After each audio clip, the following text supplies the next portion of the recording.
اعوذ باللہ من الشیطان الرجیم، بسم اللہ الرحمن الرحیم۔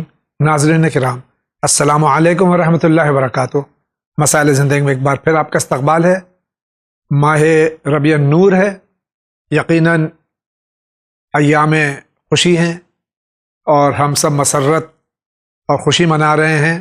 سرکار ختم مرتبت حضرت احمد مجتبیٰ محمد مصطفیٰ صلی اللہ علیہ وآلہ وسلم اور ان کے حقیقی جانشین چھٹے امام حضرت امام جعفر صادق علیہ الصلاۃ والسلام، جناب ام کلثوم بنت علی مرتضیٰ علیہ الصلاۃ والسلام اور دیگر ایام، اور خاص طور سے ہمارے آخری نبی حضرت محمد مصطفیٰ صلی اللہ علیہ وآلہ وسلم، ان کی ولادت کا مہینہ ہے، اور اس مہینے ہم جشن مناتے ہیں، خوشیاں مناتے ہیں، چراغاں کرتے ہیں، دلوں کو بھی ہم منور کرتے ہیں، اپنے گھروں کو بھی، اور یقیناً ان کی تعلیمات سے اپنے آپ کو آراستہ کرنے کی پوری کوشش کرتے ہیں۔ آئیے، آج ہمارے اسٹوڈیو مہمان ہیں حجت الاسلام جناب مولانا محمد قیصر صاحب قبلہ۔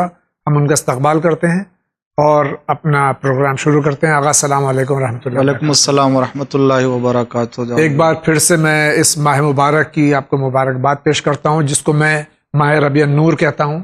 یقیناً جی، رحمت للعالمین کی ولادت باسعادت کا مہینہ اور مصحف ناطق امام جعفر صادق علیہ الصلاۃ والسلام دونوں بہت ہی عظیم ہستیاں ہیں اور بہت ہی بزرگوار اور صاحب منزلت، صاحب شرف ہیں کہ خداوند عالم نے قرآن کریم میں حضرت صلی اللہ علیہ وآلہ وسلم کے لیے جن خصوصیتوں کا تذکرہ کیا ہے وہ کسی نبی کے لیے نہیں کیا ہے، بے شک کسی نبی کے لیے۔ وَإِنَّكَ لَعَلَىٰ خُلُقٍ عَظِيمٍ وَفَضْلُ اللَّهِ عَلَيْكَ عَظِيمًا، یا مثلاً پیغمبر اسلام کے زبان کی عصمت کی سند دی، رسول اللہ کے سینے کی عصمت کی سند دی، رسول اللہ کے آنکھ کی عصمت کی سند دی۔ ما زاغ البصر وما ينطق عن الهوى ان هو الا وحی یوحى الم نشرح لك صدرک۔ اللہ اکبر۔ ایسی خصوصیتوں کا تذکرہ کیا ہے کہ معلوم ہوتا ہے کہ پروردگار عالم بھی اپنے نبی سے محبت کرتا ہے، اور اول مخلوق کے عنوان سے جسے خلق کیا ہے اس کی عظمتوں کا اعلان کرتا ہے۔ جی بے شک۔ ہم اس عظیم مسرت کے ایام میں امام زمانہ جل اللہ تعالی فرج الشریف کی بارگاہ میں تبریک و تہنیت پیش کرتے ہیں، اور بارگاہ رب العزت میں دعا کرتے، پروردگار تیرے عزیز نبی کی ولادت اور حجت خدا امام جعفر صادق علیہ السلام کی ولادت کے یہ مہینے میں دنیا کے تمام مسلمانوں کو اپنی رحمت اور برکت میں جگہ عنایت فرمائے۔ الہی آمین۔ بہت بہت شکریہ۔ اسی کے ساتھ یہ پروگرام شروع کرتے ہوئے دیکھتے ہیں سب سے پہلے کس کا سوال ہے۔ السلام علیکم، میرا نام سوسن زہرا ہے، نقوی سوسن زہرا، اور میرا سوال یہ ہے کہ ہم عزاداری مظلوم سید السودا کرتے ہیں تو ہم اس میں سیرینی نظر دیتے ہیں، تو کچھ عالم دین کا کہنا ہے کہ یہ سیرینی نظر نہیں دینی چاہیے، تو ہمارے یہاں تو یہ صدیوں سے آ رہی ہے سب چیزیں، تو اس کو بند کرا دے رہے، تو کیا کرنا چاہیے یا نہیں کرنا چاہیے؟ ذرا اس کا جواب دیجیے گا۔ جی، گجرات کوڈینر۔ خدا حافظ۔ یہ کچھ اشتباہ ہو رہا ہے ان کو، کوئی عالم دین کسی شیریں چیز پہ نظر دینے کے کیوں منع کرے گا؟ ہم ایک بات پیش کرنا چاہتے ہیں بسم اللہ۔ کہ اگر کوئی اپنے والد کے لیے، آبا و اجداد کے لیے فاتحہ دلاتا ہے تو کسی بھی چیز کے اوپر فاتحہ، تو کیا فاتحہ دلانے کو کوئی منع کرے گا؟ اور کوئی ہے کہ جو کہے کہ میں اپنے والد کو ایصال ثواب نہیں کرنا چاہتا ہوں؟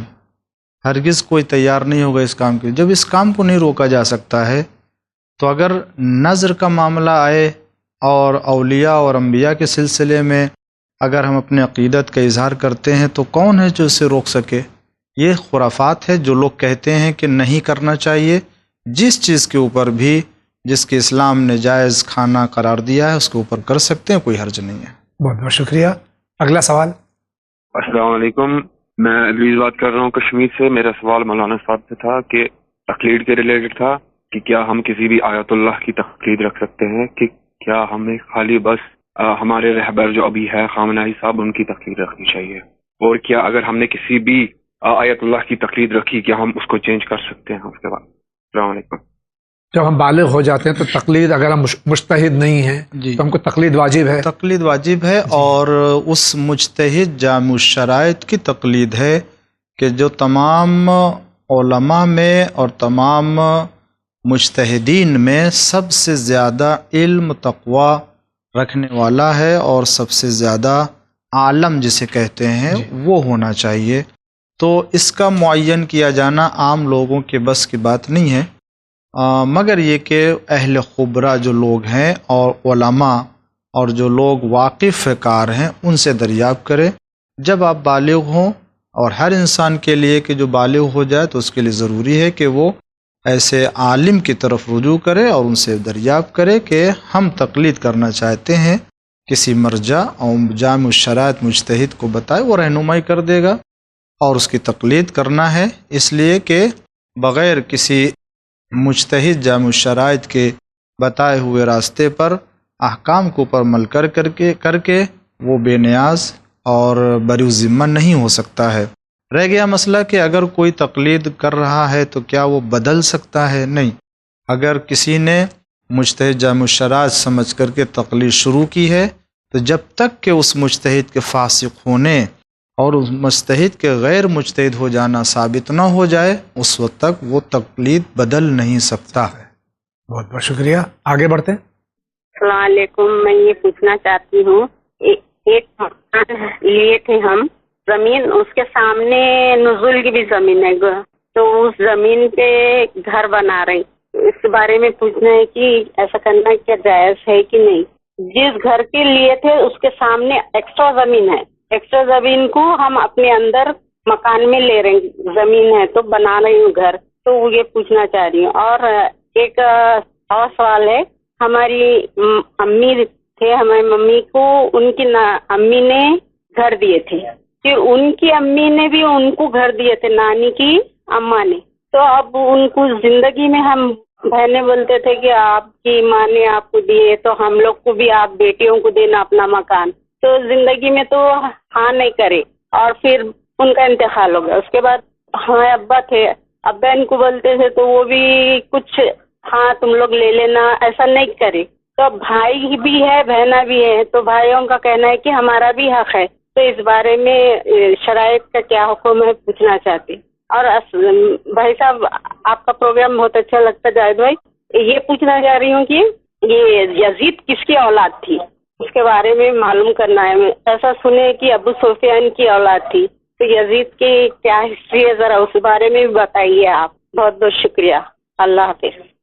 یہ اگر وراثت میں ماں کی طرف سے بھی جائیداد آئے تو اس میں صرف لڑکیوں کا ہی حق ہے؟ ہاں، اس میں 3 سوال کیے انہوں نے۔ 3 سوال ہیں جی ہاں۔ ایک سوال ہے کہ ان کے گھر کے سامنے ایک زمین ہے جو ان کی نہیں ہے، جو کہہ رہے کہ ایکسٹرا ہے، وہ الگ سے ہے اور وہ اپنے گھر میں شامل کر کے وہ بنواتے۔ اس مسئلے میں یہ ہے کہ وہ کسی کا حق نہیں ہونا چاہیے، جی وہ اپنے زمین میں شامل کر کے اسی وقت بنا سکتے جب تک کہ یہ یقین نہ ہو کہ یہ کسی کا حق ہے۔ جی اگر یقین ہے کسی کا حق ہے، کسی کی ملکیت ہے، تو بغیر اجازت کو اس کو اپنی زمین میں شامل نہیں، چاہے وہ جتنی مقدار میں ہو، جی چاہے ایک بالش کیوں نہ ہو، ایک بالش اور ایک ہی انچ کیوں نہیں ہو۔ جی تو دوسرا مسئلہ یہ ہے کہ جہاں تک نانی کا گھر یا ان کے پر نانی نے دیا اور وہ ماں کا، خلاصہ یہ کہ اسلام میں ماں کی جائیداد کا تقسیم ہونا اولاد کے درمیان کس طریقے سے ہے۔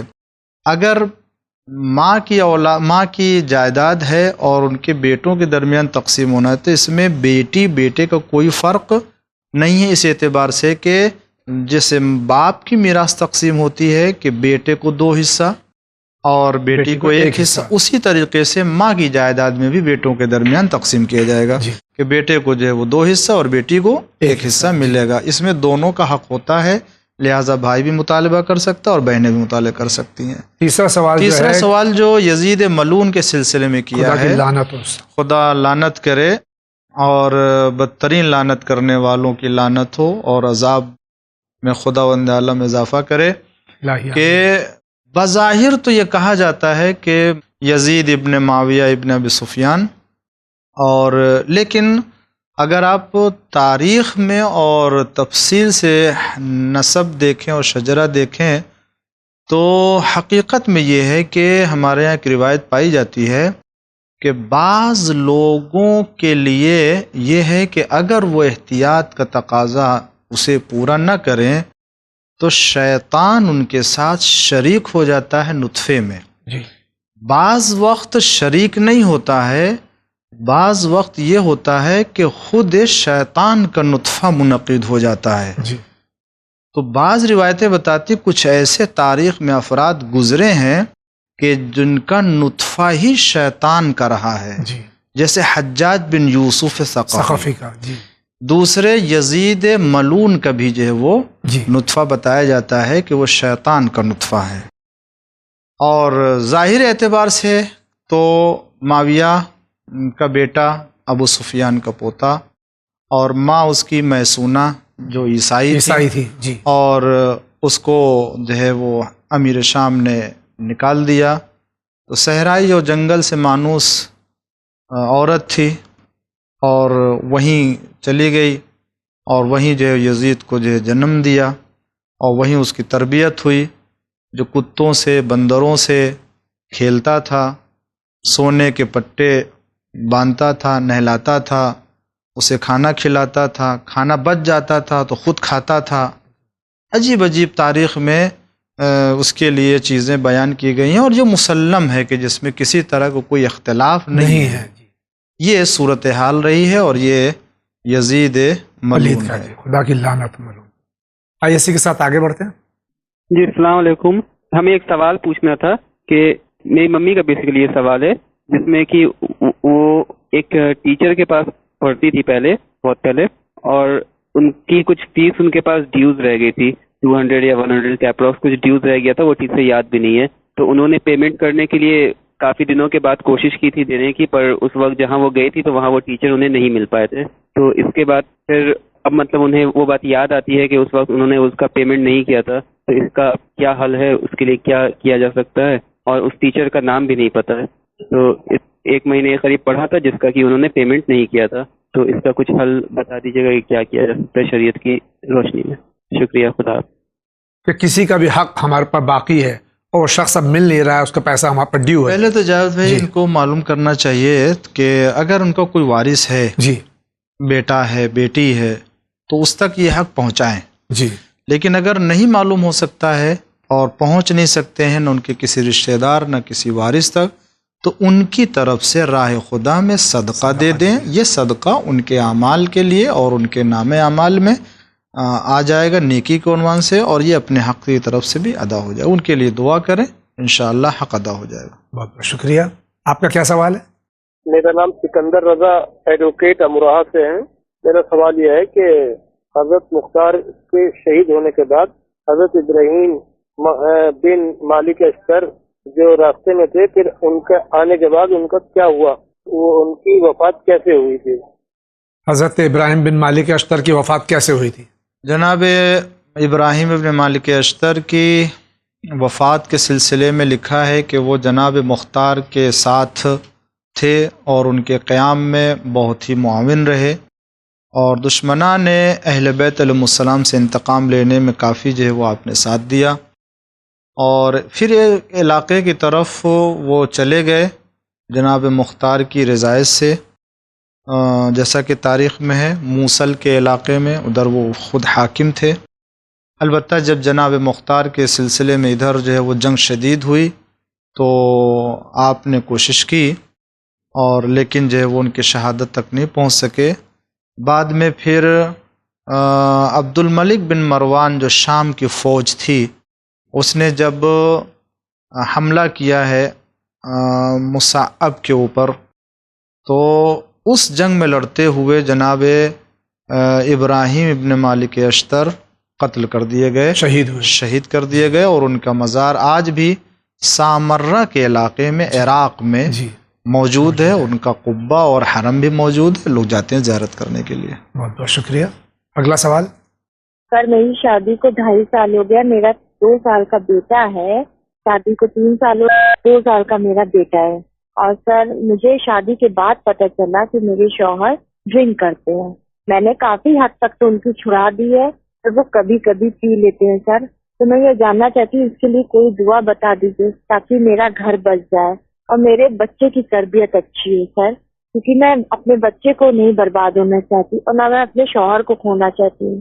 چاہے تو شادی کے بعد میں ان کو طلاق دیتی تھی پر نہیں, ان کا کوئی نہیں ہے, بھائی بہن سب ہے, ماں باپ نہیں ہے, میرے سوا کوئی نہیں ہے. اگر ہم نہیں سمجھیں گے ان کو تو پھر ان کا کیا ہوگا. سر پلیز آپ مجھے بتائیے کہ میرے شوہر کماتے اس سے کوئی برکت نہیں ہے, کوئی ترقی نہیں ہو پا رہی. سر ہم بہت پریشان رہتے ہیں کیونکہ میرا بچہ بہت چھوٹا ہے. خدا حافظ.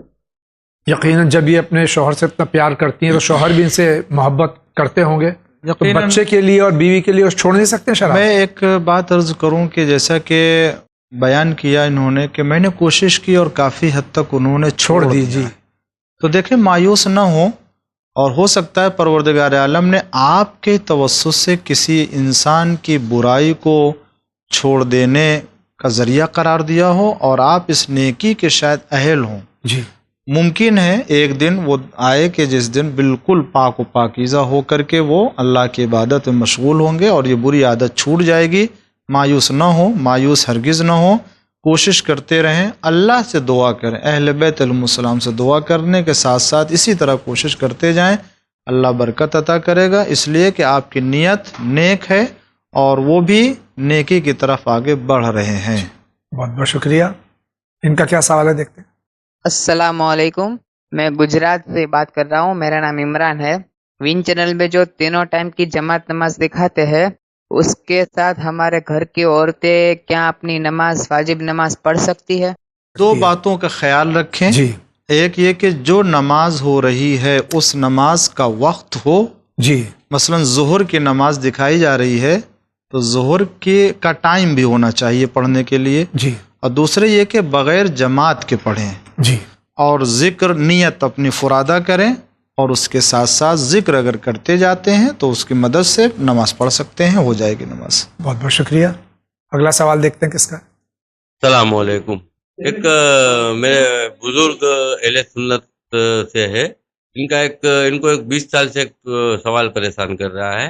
ان کا یہ سوال یہ ہے کہ 1,24,000 پیغمبر یا ان کی روایت کے مطابق 2,80,000 نبی آئے ہیں, ایسا بول رہے ہیں یہ, جبکہ اہل تشیع میں اور فرقہ جعفریہ کے اندر میں تو 1,24,000 پہ عقیدہ ہے اور ان کو ہی معقول مطلب مناسب مانتے ہیں, وہی اس کے اوپر وہ فکر پہ یہ رہتے ہیں. لیکن ان کا یہ سوال ہے کہ بعض علماء ایسا بتاتے ہیں کہ 2,80,000 نبی آئے ہیں, بعض لوگ یہ بتاتے ہیں 1,24,000 نبی آئے ہیں. خیر, ابھی ان کا ایک پریشان جو ان کو 20 سال سے کر رہا ہے سوال ہے جو ان کا, وہ سوال یہ ہے کہ جو نبی سمجھ لو کہ حضرت ہارون آئے, حضرت موسیٰ نبی آئے ہیں, تو حضرت موسیٰ کے بعد حضرت موسیٰ کی قوم نے جو ان کا کلمہ پڑھ لیا, حضرت موسیٰ کا کلمہ پڑھ لیا, تو ان کی قوم میں سے اگر کوئی 50 آدمی یا 100 آدمی یا لاکھ آدمی جو کچھ بھی بچے ہیں ان کی قوم میں سے جو حضرت موسیٰ کا کلمہ پڑھتے تھے, تو ان کے بعد اگر کوئی نبی آیا ہے, ان کے بعد کوئی پیغمبر آئے ہیں, تو وہ قوم کس کا کلمہ پڑھے گی؟ جو پہلے حضرت موسیٰ کا کلمہ پڑھتی تھی وہ قوم اب کس کا کلمہ پڑھے گی؟ یہ ان کو 20 سال سے یہ سوال پریشان کرتا ہے. معذرت چاہتے ہوئے آپ سے جواب کی گزارش کرتا ہوں کہ وہ جلد سے جلد جواب دینا انشاءاللہ. حضرت موسیٰ کی قوم ان کا کلمہ پڑھتی تھی, اس کے بعد وہ ان کی قوم جو صحیح راستے پہ تھی وہ کس کا کلمہ پڑھتی تھی؟ دیکھیں یہ یاد رکھیں کہ یہ صحیح ہے کہ 1,24,000 انبیاء اللہ کی طرف سے آئے ہیں ہدایت کرنے کے لیے, اور ان میں 5 بڑے اولو العزم پیغمبر رہے ہیں. 313 رسول ہیں, لیکن جو اولو العزم پیغمبر ہے وہ 5, جناب نوح علیہ السلام اور جناب ابراہیم علیہ السلام, جناب موسیٰ علیہ السلام, جناب عیسیٰ علیہ السلام اور حضرت محمد مصطفیٰ صلی اللہ علیہ وسلم جو صاحب شریعت تھے, جو شریعت لے کر کے آئے. تو ان 5 نبیوں کی شریعت جب تک رہی ہے جس دور تک, اور دوسری شریعت نہیں آئی ہے, تو جتنے لوگ گزرتے رہے ہیں, جتنی دنیا میں لوگ آتے رہے, وہ سب کے سب اسی شریعت کا کلمہ پڑھتے رہے اور اسی شریعت کے احکام مانتے رہے. مثلا فرض کر لیجئے جناب نوح علیہ السلام اور جناب ابراہیم علیہ السلام کے درمیان فرض کر لیجئے کہ 500 سال کا فاصلہ تھا. جی تو جناب نوح علیہ السلام کے بعد جتنی قومیں تھیں وہ آئیں، ان سب نے جناب نوح کی شریعت اور جناب نوح علیہ السلام کا کلمہ پڑھا. لیکن جب جناب ابراہیم علیہ السلام آئے اپنی شریعت لے کر کے، اب اس وقت سے جناب ابراہیم علیہ السلام کی شریعت، ان کے احکام کے اوپر عمل کریں گے اور ان کا کلمہ پڑھیں گے. اور اسی طریقے سے جناب ابراہیم علیہ السلام کی شریعت اور ان کا کلمہ اس وقت تک چلے گا جس وقت تک کہ جناب موسیٰ علیہ السلام کا ظہور نہیں ہو جاتا. تو جناب موسیٰ سے پہلے جتنے تو جناب ابراہیم علیہ السلام مثلاً وہ کلمہ پڑھتے تھے. اسی طریقے سے جناب عیسیٰ علیہ السلام کے لیے اور پیغمبر اسلام صلی اللہ علیہ وآلہ وسلم اس طریقے سے وہ اسی پہلی والی شریعت کے اوپر عمل کرتے تھے، اسی نبی کے کلمہ پڑھتے تھے اور اس کے اوپر عمل کرتے تھے. پہلا کلمہ تو وہی تھا لا الہ الا اللہ. لیکن کلمے میں ہاں جیسا کہ یہ کہ زمانے کے نبی کے اوپر عقیدہ رکھنے سے پہلے خود خدا کو ایک ماننا، جی جو لا الہ الا اللہ ہے. پھر اس کے بعد وہ زمانے آدم سے لے کے خاتم تک یہی ہے. تمام جی، جو ہے وہ بے شک. نبیوں کا پیغام یہی تھا. جی اور اس کے بعد جو زمانے کا نبی ہے اس نبی کا کلمہ ہے. بہت بہت شکریہ. اگلے سائل کا سوال لیتے ہیں. السلام علیکم، میرا نام ممکنت جعفری ہے، میں ناگپور سے بول رہی ہوں. مولانا صاحب، میرا یہ سوال ہے کہ اگر ہمارے گھر کی وال پر مکہ مدینہ کی تصویر لگی ہو تو ہم اس طرف اپنا پیر کر کے نہیں بیٹھتے، تو پھر ہم جب نماز پڑھتے ہیں تو اگر مصلی پر مکہ مدینہ کی تصویر بنی ہو تو ہمیں اس پر اپنا پیر رکھ کر کھڑا نہیں ہونا چاہیے، جبکہ ہم اس پر اپنا پیر رکھ کر کھڑے ہو جاتے ہیں. یا اگر مصلی کے آگے سائڈ مدینہ کی تصویر بنی ہو تو ہمارا پیر تو اس طرف ہی ہوتا ہے، تو کیا ہمیں ایسے مصلی پر نماز پڑھنی چاہیے جس میں مدینہ کی تصویر بنی ہو اور ہم اس پر اپنا پیر رکھ کر کھڑا ہو جاتے؟ تو مولانا صاحب ہمیں یہ بتائیے کہ ایسے مصلی پر نماز پڑھنی جائز ہے یا نہیں؟ شکریہ، خدا حافظ. جتنے مصلی جس پہ مکہ مدینہ کا عکس بنا ہوتا ہے آگے کی طرف ہوتا ہے، پیروں کی طرف نہیں ہوتا. ہاں، زیادہ تر تقریباً سبھی کا جو ہے وہ نقشہ جو ہوتا ہے وہ آگے ہوتا ہے. جی اور اس طریقے سے نماز ہوتی ہے، اس میں کوئی حرج نہیں، پڑھ سکتے ہیں. اگر کہیں ایسی جگہ پر ہے جہاں پیر پڑتا ہے اور بے احترامی ہوتی ہے جی تو وہ صحیح نہیں ہے، نماز ہو جائے گی. لیکن بہت شکریہ. اگلا سوال. السلام علیکم جی، ہم گجرات سے بول رہے ہیں. ہمارا سوال یہ ہے کہ اگر ہم کسی کو مدد کرنا چاہتے ہیں تو وہ مدد کا انکار کرتے ہیں کہ ہمیں آپ کی مدد کی ضرورت نہیں، تو وہ مدد ہم دوسروں کے دوارا پہنچاتے ہیں، تو ان کی اجازت کے بغیر ان کو مدد پہنچانا جائز ہے؟ صحیح طور پر بتائیے گا ضرور. جی خدا حافظ. ان کا سوال واضح نہیں ہے کہ کسی کی مدد کرنا چاہتی ہیں اور وہ مدد لینے سے انکار کر رہی ہیں. شاید یہ کہنا چاہتے ہیں کسی نے رقم دی ہے کہ آپ فلاں کو دے دیجئے مدد کے عنوان سے، وہ نہیں لے رہا ہے تو آپ کسی دوسرے کو دے سکتے ہیں کیا؟ تو اب آیا یہ اجازت ہے یا نہیں؟ یہاں مسئلہ یہ دینے والے نے اگر کوئی ایسی قید نہیں لگائی ہے جی کہ فلاں شخص کو ہی دی جائے، جی تو اگر یہ قید لگا دی ہے تو پھر اسی کو دینا، دوسرے کو نہیں دے سکتے. لیکن اگر یہ کہا کہ ضرورت مند کو دینا ہے جی جیسے وہ ہیں، تو اگر اس کو دی اور وہ نہیں لے رہا تو اسی کے طریقے سے اگر کوئی دوسرا ضرورت مند ہے تو وہ دے سکتے ہیں، کوئی حرج نہیں. کوئی حرج نہیں اس میں. بہت بہت شکریہ. اگلے سائل کا سوال. السلام علیکم، میں بہار کے ارریہ سے بول رہا ہوں. میرے پاپا کو شوگر ہے، وہ جو دوا بھی کھاتے ہیں، سب کچھ کرتے ہیں، پرہیز بھی کرتے ہیں، پھر بھی ان کا شوگر کم نہیں ہوتا ہے. اس کے لیے کوئی دعا بتائیے. یہ شوگر ڈائبٹیز کی جو بیماری ہے عام ہے ہندوستان میں، اور بتا رہی ہے کہ بچی کے ان کے والد کو یہ مرض ہے اور وہ علاج بھی کر رہے ہیں، پرہیز بھی کر رہے ہیں، اس کے باوجود شوگر لو نہیں ہوتی ہے. دیکھیں، پہلے تو دوا کرنی چاہیے، کوشش کریں، اور جو بھی ڈاکٹر اس رہنمائی کرے اس کے اوپر عمل کریں. اس کے علاوہ جو ہے وہ اسماء حسنہ کی تسبیح پڑھیں، زیادہ سے زیادہ خداوند عالم کے اسماء اور نام کی تسبیح پڑھیں، اس کا فائدہ ہوگا انشاءاللہ. لیکن یہ کہ ڈاکٹر جو رہنمائی کرے، ہدایت کرے، اس کے اوپر بھی عمل کرے. بہت بہت شکریہ. اگلا سوال. السلام علیکم مولانا صاحب اور جاوید بھائی، میرا سوال یہ ہے کہ کیا بال بیچنا گناہ ہے؟ یہ سوال ہے کہ کیا اپنے بال بیچنا گناہ ہے؟ دیکھیں، اگر بال جسم کا حصہ ہے اور اس کو اضافی ہونے کو عنوان سے نکال دیا ہے تو اگر وہ بازار میں مالیت رکھتا ہے تو کوئی حرج نہیں ہے. بہت شکریہ. آپ کا کیا سوال ہے، فرمائیے. میں محمد ظفر ریزی علی گڑھ سے بول رہا ہوں. جاوید بھائی، مولانا صاحب، السلام علیکم۔ سرکار، آپ سے ایک سوال میرا یہ ہے کہ کوئی بھی عالم دین ہو، کیا اس کو یہ بات کرنے کا حق ہے کہ یہ جہنم میں جائے گا یا جنت میں جائے گا؟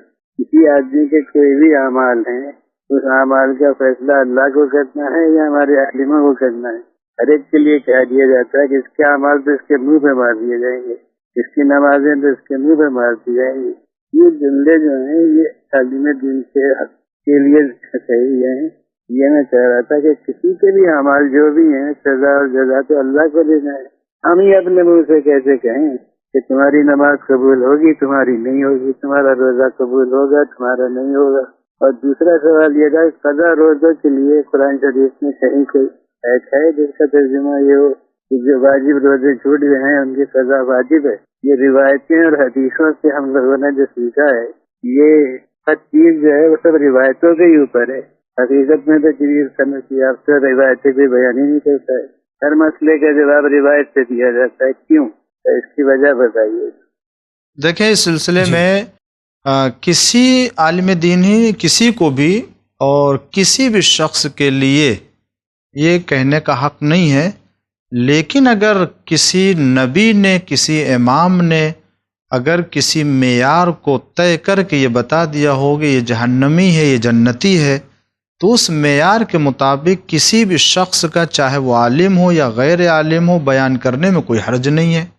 رسول اللہ صلی اللہ علیہ وآلہ وسلم نے فرمایا کہ سود کھانے والا یا جو شخص جو ہے وہ گناہوں میں، مخصوص گناہوں کا ارتکاب کرتا ہے، مال یتیم کھاتا ہے، تو حدیثوں میں ہے کہ وہ شخص جو ہے وہ جہنم میں جائے گا، عذاب خود پروردگار میں مبتلا کیا جائے گا۔ یا مثلا یہ کہا گیا اگر کوئی شخص اپنی عبادتوں کو دکھانے کے لیے اور ریا کے خاطر، ریا کرتے ہوئے عبادت کرتا ہے، نماز پڑھتا، تو اس کی نماز وہاں فرشتے اس کے منہ پر مار دیں گے۔ یہ ہے روایت میں۔ تو اگر یہ حدیث بیان کی جاتی ہے تو اس میں کوئی حرج نہیں ہے، بیان کر سکتا۔ ہاں، اگر کسی شخص کو نشانہ بنا کر کوئی ایک بات کہتا ہے تو غلط ہے، تو یہ بات مناسب نہیں ہے، یہ الگ بات ہے۔ رہ گئی بات یہ کہ روزے کے قضا کا حکم آیا قرآن کریم میں ہے یا نہیں؟ دیکھیں، پہلی بات تو یہ بتا دوں میں کہ شریعت کے احکام قرآن اور احادیث اور سنت پیغمبر ہی سے لیا جاتا ہے۔ بے شک۔ اگر قرآن کافی ہوتا تو پیغمبر اسلام کو انی تارکم فیکم الثقلین کہنے کی ضرورت نہ ہوتی، متفق علیہ حدیث کہ جبکہ متفق علیہ حدیث میں تمہارے درمیان قرآن اور اہل بیت کو چھوڑ کے جا رہا ہوں۔ اہل بیت علیہ السلام کو کیوں قرآن کے ساتھ لگایا ہے؟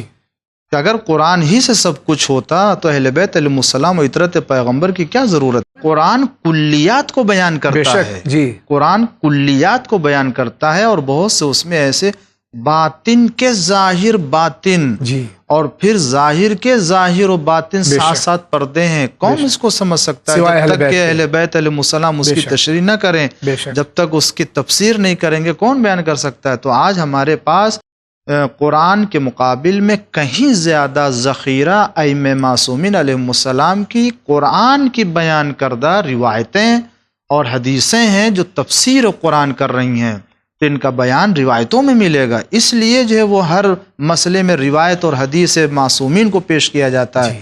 بیس اس کا یہ ہے۔ اب رہ گیا مسئلہ کہ آیا روزے کا خود ذکر ہے یا نہیں؟ بے شک روزے کا بھی تذکرہ ہے کہ اگر ماہ سیام میں اگر کوئی روزہ نہ رکھ سکے تو اس کے لیے حکم یہ ہے کہ دوسرے دنوں میں وہ روزے کی قضا بجا لائے۔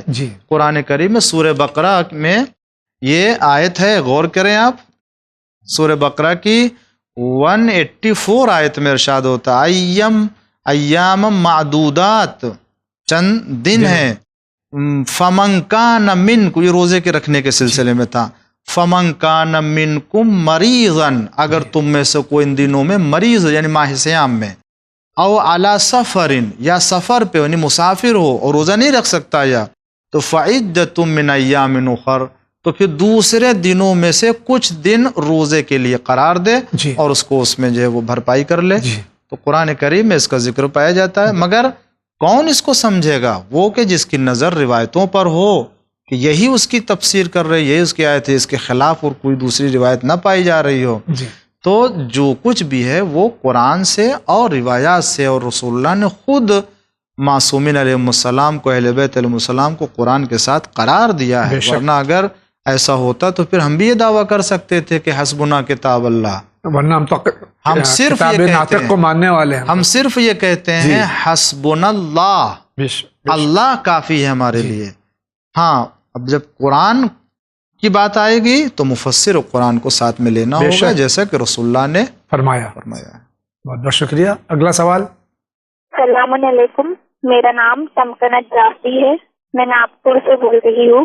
مولانا صاحب، میرا سوال یہ ہے کہ بہت ساری جگہ پر نام لکھے ہوتے ہیں، جیسے یا حسین یا عباس، یا کوئی تصویر بنی ہوتی ہے جیسے مدینہ کی، تو اس کی وجہ سے ہمارا پورا ماتھا پورے جگہ پر ٹچ نہیں ہو پاتا، اس نام پر بھی ٹچ رہتا ہے. حکم ہے کہ پورا ماتھا جگہ پر ٹچ ہونا چاہیے، کیا ایسے ہونے پر ہمارا سجدہ ہوتا ہے؟ کیا یہ صحیح ہے؟ اگر صحیح ہے تو کوئی بات نہیں، لیکن اگر ایسا ہونے پر ہمارا سجدہ نہیں ہوتا، کیا کرنا چاہیے؟ یہ جواب عنایت فرمائیں. شکریہ. خدا حافظ. سوال کو مختصر کر دوں کہ اگر سجدہ کا بھی نقش بنا ہوا ہے اور اس پہ ماتھا پوری طرح سے نہیں ٹک رہا ہے تو کیا کرنا چاہیے؟ اس کا جواب دیا جا چکا ہے، کئی بار دیا جا چکا کہ پیشانی ٹک جاتی ہے جی، اور اگر لکھا ہوا ہے، تحریر ہے، مکتوب ہے، کوئی حرج نہیں ہے جی، آپ کا سجدہ ہو جائے گا. صحیح ہے، آپ کو صاف کرنے کی ضرورت نہیں یا اس کو الٹنے کی بھی ضرورت نہیں ہے. بہت بہت شکریہ. آپ کا کیا سوال ہے، فرمائیے. السلام علیکم، میں اتر پردیش میں بول رہا ہوں. مولانا پڑھتے ہیں کہ جناب محمد ایک ساتھ کربلا میں جنگ کرنے گئے، لیکن ایک طرف شرط یہ تھی کہ ایک پر ایک کی جنگ ہوگی، تو جدید فوج نے وہ شرط توڑ دی تھی، لیکن امام تو امام ہے، کیا وہ انہوں نے شرط توڑ دی؟ اس کے مسئلے میں یہ اون محمد علیہ الصلوۃ والسلام کے جنگ کے بارے میں سوال کر رہے ہیں. یہ یقیناً جو ہے وہ جنگ کیا ہے، اور ان لوگوں نے بھی جناب اون محمد سے جنگ کی ہے، اور آپ کا رخ جنگ کی طرف الگ الگ رہا ہے. جی، دونوں نے مل کر کے جنگ نہیں کی ہے. اور دوسری بات یہ ہے کہ جنگ کے اصول جو ہوتے ہیں ان کو اختیار کیا جاتا ہے. جنگ کے اصول میں سے یہ ہے کہ جب مد مقابل کسی اصول کی رعایت نہیں کرتا ہے اور ایک اصول کے تحت جنگ کرتا ہے تو جنگ کرنے والا بھی اس طریقے سے جنگ کر سکتا ہے. یہ خلاف دستور جنگ نہیں کہا جائے گا. جی، بہت سے ایسے موقع پر خود کربلا میں امام حسین علیہ الصلاۃ والسلام اور جناب علمدار کربلا جناب ابوالفضل عباس علیہ الصلاۃ والسلام کے لیے پایا جاتا ہے کہ آپ جو ہے وہ جنگ کے لیے نکلے ہیں، یا دوسروں کے ساتھ بھی جنگ کی ہے، ایک ساتھ جنگ ہوئی ہے. تو جہاں دشمن ایسا خونخوار ہو کہ وہ سب مل کر کے ایک مرتبہ میں آپ کو تہتے کر دینا چاہتا ہو، تو کیا ایسے لشکر کے اوپر حملہ کرنا خلاف جنگ کہا جائے گا، خلاف اصول جنگ کہا جائے گا؟ نہیں، ایسے کوئی یہاں پر نامناسب، غیر اخلاقی یا غیر اصول والی جنگ نہیں کہی جائے گی، بلکہ وہی اصول اختیار کیا ہے کہ جو وہاں پر تھا، بلکہ جو انسانی طریقہ تھا وہ اہل بیت علیہ السلام کے گھرانے میں تھا، اور ان لوگوں نے اس اصول کے تحت جنگ کی ہے. یہ ایک ساتھ حملہ کرنا یقیناً اہل بیت علیہ السلام کے خاندانی اور ان کی شرافت کے اصول کے خلاف نہیں ہے. بہت بہت شکریہ. اگلے سائل کا سوال. مولانا صاحب، جاوید بھائی، بہت بہت سلام آپ کی دونوں کی خدمت میں. میرا سوال یہ ہے کہ سوال کے پہلے تو میں کینیڈا سے بول رہی ہوں، اور میرا سوال یہ ہے کہ مجھے کینیڈا کی جو گورنمنٹ ہے یہ سینئر کا کچھ مجھے وظیفہ دیتی ہے، تو وہ پیسے میں اپنے اوپر بھی نہیں خرچ کرتی، اور اپنے جو بچے پاکستان میں ہیں جو جب تک ان کو ضرورت تھی تھوڑے بہت میں ان کو دیتی رہی، ان کی ضرورت کے مطابق جتنے کے وہ حقدار تھے. باقی اللہ کا شکر ہے بیٹی بھی اپنے گھر میں خوشحال ہیں. بیٹا ماشاءاللہ کینیڈا میں رہتا ہے، اس کی بیوی بھی کام کرتی ہے، بیٹی بھی کام کرتی ہے، وہ خود بھی کام کرتا ہے. تو یہ کوئی غلط تو نہیں کرتی کہ میں یا تو ان غریبوں کو دیتی ہوں کہ جو واقعی قابل یعنی حقدار ہیں ان پیسوں کے، اور کچھ غریب ایسے رشتے دار ہیں کہ جو بیچاروں کے پاس مشکل سے ہی کھانے کا بندوبست ہوتا ہے. 10,000 12,000 تنخواہ پہ کام کرتے ہیں, 3 بچے, 2 میاں بیوی, 2-3 رشتے دار ایسے ہیں. کچھ تو ہیں انڈیا, میرے باپ دادا کی بریلی کے اندر امام بارگاہ ہے, اس کی رینویشن کے لیے, اس کی مجلس کے لیے اس میں ضرورت پڑتی رہتی, وہاں بھیج دیتی ہوں. اسی طریقے سے تھوڑے تھوڑے سب کو دے دیتی ہوں. اور کچھ میرے روزے قضا ہے, اس کا میں کفارہ ادا کر رہی ہوں. تو میرا بیٹا کہتا ہے یہ غلط کر رہی ہے, اور ذبح القربہ والیتامہ پہلے اپنے بچوں کو دیکھو. تو بھائی بچوں تو سب ماشاءاللہ اپنے کھا پی رہے. ایک بیٹا داماد میرا پاکستان میں ہے جو بینک مینیجر ہے, اس کو 80-90 ہزار تنخواہ ملتی. دوسرا داماد ہے, اس کو ماشاءاللہ اس کا بیٹا بھی کما رہا ہے, وہ خود بھی کما رہا ہے, اچھے خاصے کما رہے ہیں, کھا رہے ہیں. اور کیا کہتے ہیں تیسرا داماد پولیس میں, اس کو 70-80 ہزار تنخواہ ملتی ہے. تو اب یہ مجھے بتائیں میں غلط کرتی ہوں صحیح کرتی ہوں کہ ان لوگوں کو دینا واجب ہے یا ان لوگوں کو دینا کہ جن کا حق خدا. پیسا ان کا ہے جی, مال ان کا ہے کہ شریعت کے ساتھ جیسے چاہے ویسے خرچ کر سکتی جس طرح سے بتا رہی ہیں نقل کیا, اگر یہ کنڈیشن ہے, صورتحال ہے, تو ان کا اپنا پیسہ ہے, جہاں دل چاہے خرچ کریں. صحیح کر رہی ہیں, اس میں کوئی غلط نہیں ہے. بہت بہت شکریہ. اگلا سوال دیکھتے ہیں کس کا. محمد آصف, لکھنؤ یو پی. میرا سوال ہے کہ مسجد کے اندر کیا بیٹھ کر نماز کیا نعت یا کلام کا پڑھتے ہیں, جو یہ کیا صحیح ہے یا غلط ہے؟ ہم مسجد میں اللہ کے ذکر کے ساتھ ساتھ میں سرکار ختم مرتبت صلی اللہ علیہ وسلم کی نعت یا اہل بیت علیہ الصلوۃ والسلام کی شان میں قصیدہ, نوحہ, مرثیہ پڑھتے ہیں. کہاں تک صحیح ہے؟ جن اشعار کو پڑھنے اور جن شعر کو بیان کرنے کو منع کیا گیا ہے وہ بے فائدہ اور حکمت سے خالی اشعار ہوں. جی, لیکن ائمہ معصومین علیہ السلام کی مدح میں ہو, رسول اللہ صلی اللہ علیہ وآلہ وسلم کے مدح میں ہے, تو ان اشعار کا پڑھنا مکروہ نہیں ہے اور جائز ہے, صحیح ہے, یہ کام کر سکتے ہیں. اس میں باعث ثواب ہے, ثواب بھی ہے اور اس میں اجر بھی ہے. جی, بہت بہت شکریہ. اگلے سائل کا سوال دیکھتے ہیں کس کا ہے. ہاں جی, میرا نام چاندنی ہے اور میں راج کوٹ گجرات سے بات کر رہی ہوں. اور میرا سوال یہ ہے کہ جو میرے جیٹھ ہے اس کو جب وہ سو جاتے ہیں رات کو, پھر وہ اٹھتے ہیں تو اچانک سے ڈر جاتے ہیں, کا کچھ علاج؟ چاروں قل پڑھ کر کے سوئیں اور آیت الکرسی بھی پڑھ کر کے سوئیں, انشاءاللہ سارا خوف دور ہو جائے گا. انشاءاللہ. آپ کا کیا سوال ہے, فرمائیے.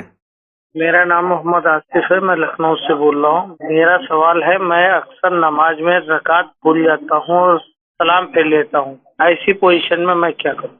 رکعت بھول جاتے ہیں تو ایسی سجدگاہیں آ گئی ہیں کہ جس میں پتہ چلتا ہے کون سی رکعت میں آپ ہیں. اس کے علاوہ ہاں جی, پہلے اس کے علاوہ بھی جائز بھی ان کو چاہیے کہ اگر بار بار شک ہوتا ہے تو اپنے شک کی پرواہ نہ کریں. جی, وہ ان کو ایک مرتبہ لمحے کے لیے سوچنا چاہیے کہ آخر یہ کون سی رکعت ہو سکتی ہے جو پڑھ رہے ہیں. جس طرف دماغ جائے اسی کے اوپر عمل کریں اور شک میں مبتلا ہونے کی ضرورت نہیں ہے. بہت بہت شکریہ. آپ فرمائیے. السلام علیکم, میں کرناٹک کا چنتامنی سے ہوں, کولار ڈسٹرکٹ سے. جی, وہ محرم میں ہم اکثر جو نشانہ دیکھتے ہیں وہ نشان بٹھانا عجیب ہے یا نہیں, ہمیں سوال کا جواب بتائیے. ہاتھ کا نشان ہوتا ہے وہ اسے جو ہم امام حسین کے نام سے جو ہم اسے مانتے ہیں, کیا وہ ماننا صحیح ہے غلط ہے؟ اس کا سوال کا جواب ہمیں بتائیے. یہ فرما رہی ہیں کہ نشان جو ہوتے ہیں, یعنی جو پنجہ وغیرہ ہوتا ہے, یا جو بھی اہل بیت علیہ السلام سے منسوب چیزیں ہیں جو الگ الگ علاقوں کے اعتبار سے ہیں, اس میں بہت ثواب ہے, بہت اجر ہے. حضور اکرم صلی اللہ علیہ وآلہ وسلم, اہل بیت علیہ السلام اس سے بہت خوش ہوتے ہیں. خود پروردگار عالم بھی اس سے خوش ہوتا ہے. یہ اچھا عمل ہے اور کسی کے بہکانے یا کسی کے شک مبتلا کرنے کی طرف توجہ نہ کریں. اجر ملے گا روز قیامت, یہی شفاعت کریں گے, یہی گناہوں کے بخشوانے کا ذریعہ قرار پائیں گے. نشان آپ قرار دیتی ہیں, بٹھاتی ہیں, آپ اس کو بٹھائیے, یہ بہت اچھا عمل ہے. بہت بہت شکریہ. آپ فرمائیے, آپ کیا کہنا چاہتے ہیں؟ میں گیا سے بول رہا ہوں. میرا نام سید معصوم حیدر امام ہے اور میں سنی فرقے سے ہوں. میرا یہ ہے کہ شیعہ اور سنی دونوں حضرات میں سے جنت کے صحیح حقدار کون ہیں؟ خدا حافظ. جنت کا حقدار کون ہے؟ شیعہ یا سنی, جنت میں کون جائے گا؟ رسول اللہ صلی اللہ علیہ وسلم نے فرمایا, مجھ سے حوض کوثر پر وہی ملے گا جو قرآن اور میرے اطرت اور میرے اہل بیت کے ساتھ ہوگا جی، اور دونوں کے فرمان کے اوپر عمل کرتا ہوگا. جی، جس نے ان کے دامن سے تمسک اختیار کیا ہوگا وہی مجھ سے قیامت کے دن حوض کوثر پر ملے گا، ملاقات کرے گا. تو اب جو بھی دنیا میں اہل بیت اور قرآن کے دامن سے متمسک ہے اور ان کے فرمان کے مطابق زندگی گزارتا ہے تو جو رسول نے بتایا اس کے اعتبار سے وہی جنت میں جائے گا. بہت بہت شکریہ. اگلا سوال. السلام علیکم ورحمۃ اللہ وبرکاتہ. ہم آپ سے بول رہے ہیں، ہم گوندے سے بول رہے ہیں، شیواجی نگر سے. ہمارا ایک سوال ہے کہ جو پورے ملک ہو رہا ہے ٹریننگ کے بارے میں، کیا ہم کسی اور مہینے میں پورے ملک میں رکھ سکتے ہیں؟ کیونکہ لوگ پورے ملک کے ٹریننگ کے مہینے میں رکھ رہے ہیں. زیادہ تر مجلسوں میں کم جاتے ہیں، پورے ملک میں زیادہ جاتے ہیں. اب یہ جو پورے ملک کا جو یہ عمل ہو رہا ہے یہ عمل کو کس نے کہا ہے کرنے کے لیے؟ کہ عالم نے کہا ہے. مہربانی کر کے ہمیں اس مسئلے کو حل بتا دیجیے. خدا حافظ. تو یہ عمل جو کرتی ہیں آپ دیکھیں، یہ سورہ ملک کا عمل جو ہے وہ ہے ائمہ معصومین علیہ السلام سے وارد. خود حضرت صلی اللہ علیہ وسلم نے بھی سورہ ملک کے عمل اور سورہ ملک کے قرائت کرنے کے سلسلے میں جو ہے وہ فرمایا ہے کہ جو اس کی تلاوت کرے گا وہ عذاب جہنم سے محفوظ رہے گا. اور خود یہ سورہ نجات دہندہ ہے. اور روایتوں میں سورہ کو، سورہ ملک کو نجات دہندہ کے عنوان سے یاد کیا گیا ہے، واقعیہ کے عنوان سے یاد کیا گیا ہے، مانعیہ کے عنوان سے یاد کیا گیا ہے کہ یہ عذاب خدا سے مانع ہے. جو بھی اس کی تلاوت کرے گا رات میں، خاص طور سے نماز عشاء کے بعد اگر کوئی پڑھتا ہے یا سونے سے پہلے اگر کوئی پڑھتا ہے تو یہ سورہ انسان کو عذاب خدا سے محفوظ کرتا ہے. معصومین سے روایت ہے. بہت بہت شکریہ. اگلا سوال. میں دہلی سے حسن ظہیر نقوی عرض کر رہا ہوں. مولانا صاحب اور بھائی جاوید صاحب السلام علیکم. میرا آپ دونوں کی خدمت عالی میں یہ سوال ہے کہ برائے مہربانی یہ بتائیے کہ شہدائے کربلا کے جسموں کو کب اور کس نے کس طرح سے دفن کیا، اور یہ بھی بتائیے کہ حضرت امام حسین علیہ السلام ابن علی کا سر نوک نیزہ پر بلند تھا جو مسلسل قافلے کے ساتھ تھا اور نوک نیزہ پر ہونے کے باوجود بھی تلاوت کلام پاک کر رہا تھا. یہ بتائیے کہ پھر کربلا میں واپس آ کر کس طرح کب کس نے حضرت امام حسین علیہ السلام کے سر کو دفن کیا، اور یہ بھی بتائیے کہ حضرت امام حسین علیہ السلام کے سر کو قافلے کے ساتھ کہاں تک رکھا گیا اور کہاں سے واپس پھر کربلا لایا گیا. حضرت امام حسین علیہ السلام کے سر کو کون کربلا لایا تھا؟ السلام علیکم. خدا حافظ. یہ پورا اشرا درکار ہے اس کے لیے جواب کے لیے جو ہمارے بھائی کا اس میں سوال دیکھیں ہے. بتائی جا چکی کچھ باتیں معلوم ہے کہ ہمارے ہاں مقتل میں جی جو روایت ہے اور علماء نے جس کی تصدیق بھی کی ہے اور رائے بھی قائم کی ہے کہ معصوم، خاص طور سے معصوم کے جسم کو اور میت کو، جنازے کو معصوم ہی جو ہے وہ دفن کر سکتا ہے. اس اعتبار سے بھی اور روایت میں کہ امام زین العابدین علیہ الصلاۃ والسلام اس وقت کہ آپ کوفے میں تھے تو بطور اعجاز کربلا آئے اور آپ نے تمام شہدائے کربلا کو، خاص طور سے اپنے پدر بزرگوار امام حسین علیہ الصلاۃ والسلام کے جسم مبارک کو جس حالت میں بھی تھا اس کو آپ نے اسی قبر میں، جس جو قبر قرار دی گئی تھی، قرار دیا. اس میں بقیہ لوگوں کو بھی جو ہے وہ لے کر کے آپ نے ان کے جسموں کو قبر میں اور ایک جگہ گنج شہداء قرار دے کر کے اس میں سب کو دفن کیا ہے. پھر اس کے بعد جہاں تک سر امام حسین علیہ الصلاۃ والسلام کا تعلق ہے اس سلسلے میں بھی بہت سی روایتیں ہیں، لیکن علماء نے جس بات کو تسلیم کیا ہے وہ یہ ہے کہ امام حسین علیہ السلام کے ساتھ ہی امام حسین علیہ السلام کا سر مبارک بھی ہے. اس کو اسی طریقے سے بطور اعجاز جب آزاد ہوئے تو آپ دمشق سے کربلا لے کر کے آئے ہیں اور آپ نے اسے امام حسین علیہ السلام کے ساتھ ملحق کیا ہے.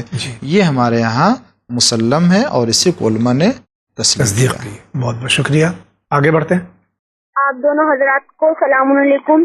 میں شکارپور سے محمد محرم عباس بات کر رہا ہوں. میرا سوال یہ ہے کہ نماز میں رکوع کرتے وقت پیروں کو سیدھا رکھنا چاہیے یا گلاس کے شیپ میں، یعنی آگے سے ایک بالش اور ایڑی کی سائڈ سے 4 انگل ہونا چاہیے؟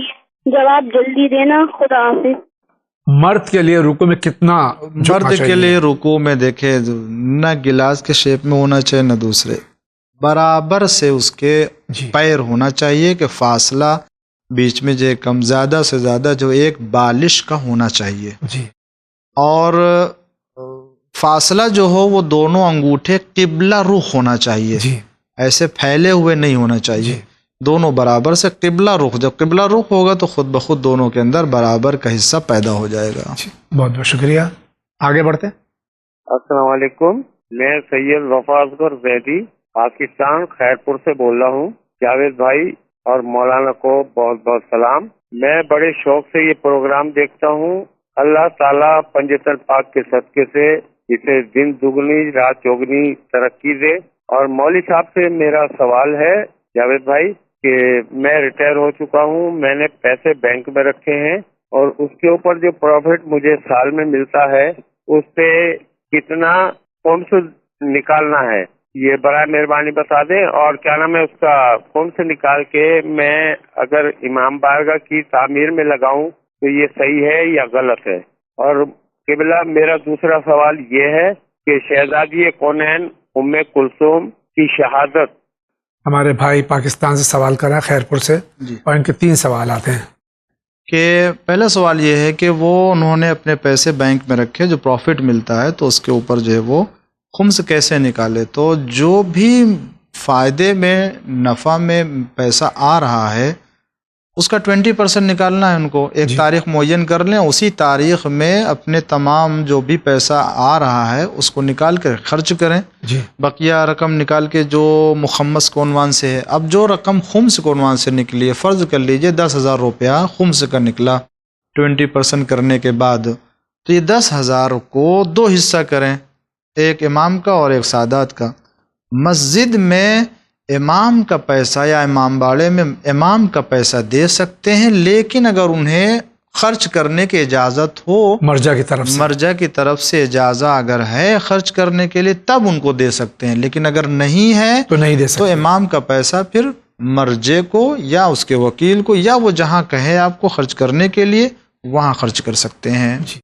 یہ اور جہاں تک جناب ام کلثوم سلام اللہ علیہ کی شہادت کی تاریخ ہے تو جو کتابوں میں ہے مختلف تاریخیں بتائی گئی ہیں، ورنہ جو عام طور سے ہے وہ کتابوں میں کہ جناب ام کلثوم سلام اللہ علیہ کربلا سے واپس آنے کے بعد 4 یا 5 مہینے میں اسی سال آپ کی شہادت ہو جاتی ہے، وفات ہو جاتی ہے، جو کہ 29 جمادی الثانی کی تاریخ بتائی جاتی ہے. تاریخ میں اختلاف ہے، بہرحال ان کی وفات و شہادت جی وفات. بہت بہت شکریہ. اگلا سوال.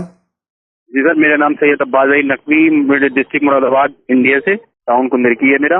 اور سر میرا سوال یہ ہے کہ یہ جو ہاتھ میں کڑا پہنتے ہیں، یہ ہتھ کڑی چوتھے امام زین العابدین علیہ السلام سے یعنی ہماری پریشانی دور ہو جائے، تو یہ کیا جائز ہے؟ تو یہ بتا دیجیے آپ کہ ہم پہن سکتے ہیں یا نہیں پہن سکتے یہ کڑا ان سے منسوخ کر کے، ان کے نام سے منسوخ کر کے یا مس کر کے؟ کڑا، ہتھ کڑی، زنجیر، جو دیکھیں اس طرح کی چیزوں کا رجحان ہمارے ہاں شریعت میں نہیں ہے، اور ان چیزوں کو ہمارے ہاں کسی حدیث میں یا کسی روایت میں اس کا ذکر نہیں ملتا ہے، یا کسی مرجع نے نہیں فرمایا، یا کسی مرجع کا کوئی فتویٰ ہے کہ آپ اس کو قرار دیں. بلکہ وہ چیزیں کہ جن کا کوئی ظاہری اعتبار سے بھی فائدہ نہ ہو اسے انجام نہیں دینا چاہیے، بلکہ وہ چیزیں انجام دے کہ جو اپنے لیے بھی اور خود اہل بیت علیہ السلام کو اس میں خوشی بھی ہو، خوشنودی بھی، ان چیزوں کو انجام دینا چاہیے. بہت بہت شکریہ. اگلا سوال. میرا نام شیر علی سید ہے، میں کلیان ضلع تھانہ سے بول رہا ہوں. ورلڈ میں پورے ورلڈ کے اندر جتنے بھی ولیوں کی درگاہیں ہیں، لوگ وہاں جا کے منتیں مانگتے ہیں، فاتحہ دیتے ہیں. مثال کے طور پر بامبئی کے حاجی علی، کلیان کے حاجی ملنگ بابا، اجمیر کے خواجہ غریب نواز، بغداد کے غوث اعظم. تو کیا وہاں پر لوگ جاتے ہیں، فاتحہ دیتے ہیں اور نعرہ باندھ کے منتیں مانگتے ہیں؟ تو میرا کہنا یہ ہے کہ ان کی روح اس مزار میں ہے یا برگت میں ہے؟ برائے مہربانی اس کا جواب دے. خدا حافظ. جو حقیقی اولیاء اللہ ہیں، جو واقعی میں اولیاء اللہ ہیں، کیا ان کے مزار پہ جا کے منت ماننا؟ بے شک جو ولی خدا ہیں ان کو خداوند عالم نے قرآن کریم میں زندہ کہا گیا ہے اور وہ اپنے پروردگار کی طرف سے روزی پاتے ہیں. یہ ولی جو خاص طور سے راہ خدا میں شہید ہوئے ہیں یہ وہ ولی ہیں کہ جن کی تعریف کی گئی ہے قرآن کریم میں. وہ اپنے پروردگار کی طرف سے جیسے عام طور سے روزی پاتے ہیں وہ بھی اپنے پروردگار کی طرف سے روزی پاتے ہیں. وَلَا تَحْسَبَنَّ الَّذِينَ قُتِلُوا فِي سَبِيلِ اللَّهِ أَمْوَاتًا بَلْ أَحْيَاءٌ. یہ وہ لوگ ہیں کہ جو زندہ ہیں. قرآن صاف طور سے ان کے کہتا ان کے قبر پہ جانا طلب کرنا خدا کا حوالہ دے کر کے یعنی خدا سے طلب کرنا ان کا واسطہ دے کر کے ولی خدا کا اللہ تعالیٰ قبول کرتا ہے. خود خدا بند عالم اپنے پیغمبر سے کہتا ہے کہ پیغمبر آپ اگر ان کے لیے دعا کریں گے استغفار کریں گے تو اللہ تعالیٰ کو توبہ کرنے قبول کرنے والا اور معاف کرنے والا پائیں گے. تو اللہ تعالیٰ نے اپنے علاوہ بقیہ اور لوگ ہیں کہ جن کو وسیلہ قرار دیا اپنی بارگاہ میں آنے کے لیے. تو جو حقیقی ولی خدا ہیں ان سے طلب کرنا نہ صرف یہ کہ صحیح نہیں ہے بلکہ عین ثواب ہے اور عین توسل کہا جائے گا. اس کے علاوہ جو تاریخ میں یا دوسرے لوگوں کا تذکرہ پایا جاتا ہے اس کی تفصیل آگے ایک دوسری ہے کہ جو کسی اور موقع پر بیان کیا جا سکتا ہے. بہت بہت شکریہ. آپ کا کیا سوال ہے فرمائیے. میں سید امیر رضا رضوی کلکتہ سے بات کر رہا ہوں. میرا سوال یہ ہے کہ ہم ایک گورنمنٹ امپلائی ہیں سینٹرل گورنمنٹ اور میرا پی ایف اور گریجویٹی وغیرہ جو جمع ہوتی ہے تو ہم جیسے مثلا 17 ربیع الاول کو خمس نکالتے ہیں تو میرے پاس جو سامنے میں کیش وغیرہ رہتا ہے وہ اسی پہ نکالتے ہیں مگر سرکار کے کھاتے میں جو میرا پی ایف یا گریجویٹی جمع ہوتی ہے تو اس میں سے ہمیں سمجھ میں نہیں آتا اس لیے کہ اس میں جو ہمارا پی ایف کٹتا ہے سرکار اتنا اس میں ملاتی ہے پھر اس پہ ہر سال کیومولیٹو انٹرسٹ بڑھتا چلا جاتا ہے. تو ہم کیسے نکالیں اس پہ اور جب ریٹائر ہوں گے اس وقت چونکہ 40-50 لاکھ اگر ہوتا ہے اس وقت نکالنے میں تھوڑا سا زیادہ احساس بھی ہوگا پیسے کا کہ کافی مقدار میں رقم نکل جائے گی. اور دوسری بات یہ ہے کہ اس وقت اچھا سپوز 17 ربیع الاول کو ہم نکالتے ہیں اور ریٹائر اگر ہم ہو گئے بقرعید کے مہینے میں ذی الحجہ میں تو اس وقت بھی کیا وہ رقم ہماری جو ہے وہ اس میں آئے گی یا کہ 17 ربیع الاول آنے کے وقت تک وہ رقم ہمارے پاس رہے گی تو اس میں نکالیں گے یا کہ اسی جب بھی ملے گی اس وقت ہم کو اس میں سے خمس نکالنا ہوگا. والسلام، خدا حافظ. یہ خمس کے سلسلے میں ریٹائرڈ ہیں اور پی ایف اور جو گریجویٹی وغیرہ ان کی ہے یہ جب ریٹائر ہوں گے جب ملے گی. جج بھائی ان کے سوال میں دو شقیں ہیں. ہاں دو رخ ہیں اور دو سوال کہہ لیجئے. جی پہلا تو یہ پوچھنا چاہتے ہیں سوال کہ جو ہمارے پاس رقم آتی ہے بینک میں گورنمنٹ کے تھرو تو اسے ہم کیا کریں کیونکہ وہ ہر سال جو ہے اس میں ایڈ ہوتے جاتی ہے رقم اور بڑھتی جاتی ہے. اور تو اس کے نکالنے کا دیکھیں دو طریقہ. یا تو آپ ہر سال اپنے خمس کی معین شدہ تاریخ میں اس تاریخ تک کی بینک کی بھی رقم کو بھی آپ حساب کر لیجئے اور آپ ڈائری میں لکھ لیجئے کہ فلاں سن تک میں اس تاریخ کے خمس جو ہے وہ اتنا کلیئر ہو چکا ہے. پھر اگلے سال جب ہو تو آپ پھر اس کو اسی طرح سے نکال دیجئے. اس طرح سے آپ لے کے چلیں. دوسرا طریقہ یہ ہے کہ پھر یہی کہ جس وقت پوری رقم آپ کو ملے آپ اس وقت اس کو نکال لیے. یہ کہنا اس وقت بھاری پڑے گا. اب اس وقت بھاری پڑے گا تو اس کا یہی طریقہ ہے کہ آپ جو ہے وہ تھوڑے تھوڑے کر کے آپ ہر سال جو ہے وہ حساب کرتے جائیں یا 5-5 سال پہ آپ جو ہے حساب کر لیجئے اس کو نکال دیجئے. جتنی رقم نکلتی ہے آپ اس کو نکال کے مستحق تک پہنچا دیجئے تاکہ آخر میں جس وقت پوری رقم نکلے اس وقت اتنا خمس نہیں ہوگا اس کا رقم کے اوپر. یہ طریقہ ہو سکتا ہے. تو دونوں طریقہ اختیار کر سکتے ہیں. اگر ان کو احساس ہوتا ہے کہ زیادہ رقم نکل جائے گی لاسٹ میں تو اس کے لیے یہ کہ بیچ میں آپ کسی بھی تاریخ میں جب تک جو ہے وہ خمس کی رقم آئی ہے یعنی جو رقم آئی ہے اس کا خمس نکال دیں. دوسرا ایک سوال اور ہے جو ایک اہم سوال تھا ان کا کہ فرض کر لیجئے کہتے ہیں کہ 17 ربیع الاول ہماری خمس کی تاریخ ہے جی اور فرض کر لیجئے یہ محرم میں یا ذی الحجہ میں رقم ان کو پوری جو ہے وہ مل گئی ہے جی 40 لاکھ 50 لاکھ. تو اب یہ رقم کون آیا یہ پچھلے سال کی انکم میں شمار کی جائے گی یا یہ کہ اگلے سال کے اس میں آئے گا جی تاکہ جو اس کو خرچ میں شامل کریں. یہ رقم جو آپ کو ملے گی ذی الحج کے مہینے میں، یہ رقم آپ کو پچھلے سال کی رقم میں جس کا خمس نہیں نکلا ہے، ایسا نہیں ہے کہ جب 17 ربیع اول آئے اور آپ کی یہ رقم باقی رہے گی تو خمس نکلے گا، اگر نہیں باقی تو نہیں نکلے گا، ایسا نہیں ہے۔ جس وقت یہ رقم آپ کو ملے گی ذی الحج کے مہینے میں یا کبھی بھی تاریخ سے پہلے، آپ کو اس کے اوپر خمس نکالنا ہوگا۔ خمس اس کے اوپر پہلے سے معین ہو چکا ہے، لاگو ہو چکا ہے، تو اس کو آپ کو نکالنا ہوگا۔ بہت بہت شکریہ۔ اگلے سوال کی طرف بڑھتے ہیں۔ السلام علیکم، میں وسیم علی مراد آباد سے بول رہا تھا۔ میرا سوال یہ تھا کہ نبی کریم کتنے برس کے تھے جب ان کی شادی ہوئی تھی اور نکاح کس نے پڑھایا تھا؟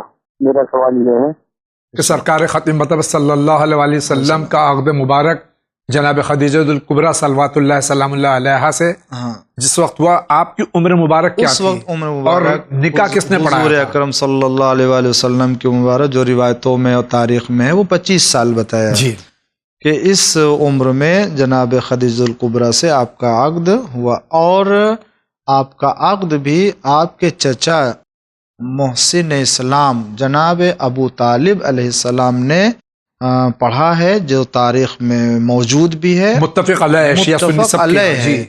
اور اس میں اس وقت آپ نے خطبے میں جو ذکر کیا تھا، اللہ تعالیٰ نے اسی کلمے کو سورہ حمد کا فقرہ قرار دیا ہے کہ جناب ابو طالب نے پہلی بار اس طرح کے خطبے میں کلمہ استعمال کیا، الحمدللہ رب العالمین۔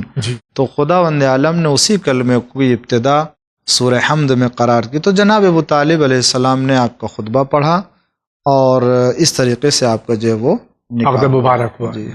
بہت بہت شکریہ۔ اگلا سوال۔ میرا نام راج الدین انصاری ہے، جھارکھنڈ سے بول رہے ہیں سر۔ سوال بول رہے ہیں کہ نماز جب پڑھتے ہیں تب کچھ بہت یاد آ جاتا ہے، کیوں ایسا ہوتا ہے سر؟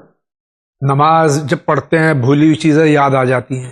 دیکھیں یہ خشوع خضوع کی کمی ہے، اور دنیا کے معاملات اور دنیا کی چیزوں کی طرف توجہ زیادہ ہے، آخرت کی طرف توجہ کم ہے۔ اگر کوشش کریں خدا کو یاد کریں، جنت کی نعمت، عذاب خدا، ان سب چیزوں کو یاد کریں گے تو نماز میں توجہ ہوگی۔ جب توجہ ہوگی تو اس وقت یہ چیزیں یاد نہیں آئیں گی۔ بہت بہت شکریہ۔ اگلا سوال۔ حاجی مسلم ہمارا نام ہے، جونپور کے رہنے والے ہیں۔ ہم یہ آپ سے پوچھنا چاہتے ہیں کہ حق مہر کیسے ادا کی جائے؟ جو ہماری بھائی بیوی کا حق مہر ہے اس کو کس طرح دیا جائے؟ خدا حافظ۔ حق مہر کیسے ادا کیا جائے؟ مہر ہے، جو بھی مہر ہے، فرض مجھے نہیں معلوم مہر میں کیا رکھا ہے۔ اگر پیسہ ہے تو جتنا پیسہ رکھا تھا، فرض کر لیجئے 20,000 روپیہ قرار دیا تھا تو 20,000 روپیہ لیجئے، لے کر کے اپنے اہلیہ کو، بیوی کو دیجئے کہ یہ آپ کا مہر ہے، آپ لے لیجئے اپنا۔ اس طریقے سے ان کا مہر ادا ہو جائے گا، ادا کرنے کا اور کوئی اور خاص طریقہ نہیں ہے۔ اور اگر رقم کے علاوہ کوئی اور امانت دینے کا وعدہ کیا تھا یا کوئی اور چیز ہے تو وہ چیز اس کو دے دیجیے، جو بھی ہے بہرحال ادا کرنا واجب ہے، ان کو دے دیں، ان کے سامنے ان کے اختیار میں قرار دے دیں اور وہ لے لیں، ختم ہو گئی بات، یہ ادا ہو جائے گا۔ بہت بہت شکریہ۔ آپ فرمائیے، آپ کیا کہنا چاہتے ہیں؟ السلام علیکم، میں عبدالرسول لداخ سے بول رہا ہوں، جموں کشمیر۔ مولانا صاحب اور جاوید بھائی سے میرا یہ سوال ہے کہ آج کل جو سولر سسٹم کا جس میں پانی گرم ہوتا ہے، کیا اس سے وضو اور غسل ہو سکتا ہے؟ کہ مہربانی کر کے تفصیل سے مجھے جواب دیجیے۔ وعلیکم السلام۔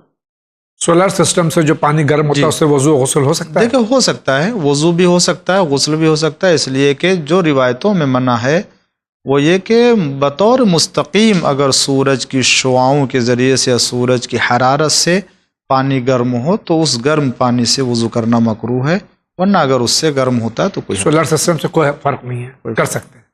آپ فرمائیے۔ السلام علیکم، ہمیں گوا سے بات کر رہی ہیں۔ اگر حیض والی عورت ایک کون سی بھی ایک پڑھائی میں، اس میں ایک وظیفے میں جا کو بیٹھ سکتی کیا مفتی صاحب؟ اس کا جواب دو۔ اگر عورت نجاست کے عالم میں ہے تو کیا وہ وظیفہ پڑھ سکتی ہے؟ جی پڑھ سکتی ہے، اس کے لیے نماز نہیں ہے، لیکن یہ کہ اگر خود وہ وضو کر کے یا اس عالم میں عبادت کے لیے بیٹھنا چاہتی ہے، وظیفہ کوئی ادا کرنا چاہتی ہے، دعا پڑھنا چاہتی ہے، پڑھ سکتے ہیں۔ بہت بہت شکریہ۔ آگے۔ شاہد واد اندور مدھیہ پردیش۔ جب کربلا کی جنگ ہو رہی تھی تب جناب مختار کہاں موجود تھے؟ وعلیکم السلام۔ حضرت مختار ثقفی علیہ الرحمہ ہماری جان قربان ہو جائیں، یہ کربلا کی جنگ کے وقت کہاں تھے؟ جناب مختار جو امام حسین علیہ السلام کے دشمنوں سے انتقام لینے والے، اس وقت وہ قید خانے میں تھے جی کوفے میں جی، اور ان کے رہائی کے اسباب نہیں فراہم ہوئے تھے اس وقت، لیکن جب اسباب رہائی کے فراہم ہوئے تو اس وقت ان سے جو کچھ ہو سکتا تھا انہوں نے وہ کام کیا، اور آج تاریخ میں ان کے کارنامے موجود ہیں کہ جس سے پتہ چلتا ہے کہ چن چن کر کے انہوں نے امام حسین اور اہل بیت علیہ السلام کے دشمنوں سے انتقام لیا۔ بہت بہت شکریہ۔ اگلا سوال۔ السلام علیکم، میں جبل پور سے بول رہا ہوں، میرا نام نعیم ہے گا، میں سلائی کام کرتا ہوں، ہمارا کام نہیں چل پاتا ہے، کام چلتا ہے پھر مدہ ہو جاتا ہے، میں اگر مارکیٹ جاتا ہوں تو سیڈ لوگ میرے کو بھگا دیتے ہیں، سیزن میں بھگا دیتے ہیں، مدے میں بھگا دیتے ہیں، تو کوئی ایسی دعا ہو تو آپ مجھے بتائیے تو ہم اس کو پڑھیں گے، پھر ہمارے روزی روٹی میں برکت ہے، جو ہماری پریشانیوں کو دور رکھتا ہے۔ ٹھیک ہے، السلام علیکم۔ رزق میں برکت کے لیے دعا چاہتا ہے بھائی، رزق میں برکت کے لیے اور دیگر تمام کاموں میں آسانی فراہم ہونے کے لیے اگر یہ کام کریں تو ہر ایک کے لیے بہت زیادہ مفید ہے۔ بہت تاکید کی گئی ہے کہ اول وقت پر نماز ادا کرے پابندی کے ساتھ، واجب نماز کو اس کے اصلی وقت پہ اول وقت پہ ادا کریں، تاخیر نہ کریں۔ اگر پابندی سے اول وقت کی نماز پڑھیں گے تو ضمانت لیتا ہوں کہ ساری مشکلات ختم ہو جائیں گی، رزق میں برکت ہوگا اور مال بھی ملے گا، ساری مشکلات بھی ختم انشاءاللہ۔ بہت بہت شکریہ۔ آپ فرمائیے، آپ کیا کہنا چاہ رہے تھے؟ السلام علیکم ورحمۃ اللہ وبرکاتہ، میں سری نگر کشمیر سے بول رہا ہوں، سید سجاد عزیز نام ہے میرا سوال یہ ہے کہ کچن ہوتا ہے نا گھر میں، کچن میں مردوں کو، جینٹس کو نماز پڑھ سکتے ہیں ہم لوگ؟